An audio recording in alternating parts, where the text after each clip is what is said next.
ఝరణి Narasimha temple బీదర్లో ఉంది. ఆ దేవస్థానంలో దర్శనం కోసం నేను మా మేనేజర్ వెళ్ళాం. ఆ దర్శనానికి మనం ఒక గుహలో భుజం వరకు నీళ్లు వచ్చేటువంటి ఒక దారిలో నడవాల్సి ఉంటుంది. అలా నేను నడవటానికి ప్రారంభించే ముందు నాకు చాలా భయం వేసింది.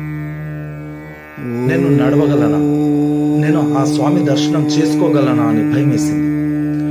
అప్పుడు అటువైపు నుంచి దర్శనం చేసుకొని వస్తున్న ఒక వృద్ధురాల్ని చూశాను. నాకంటే ఎత్తు తక్కువ ఉన్నటువంటి వాళ్ళు నా ముందే నడుచుకుంటూ లోపలికి ధైర్యంగా వెళ్తున్న వాళ్ళని చూశాను. వాళ్ళని చూసి నేను కూడా ఆ స్వామి దర్శనానికి ముందడుగు వేశాను. ఆ దర్శనానికి వెళ్లే దారిలో నాకు తెలియని ఒక చైతన్యవంతమైనటువంటి శక్తి నాకు ప్రతి అడుగునా నేను పొందగలిగాను.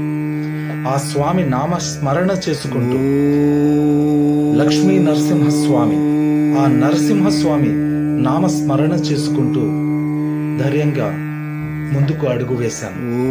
ఆ స్వామి దర్శనం చేసుకున్నాను. నమో నారసింహాయ.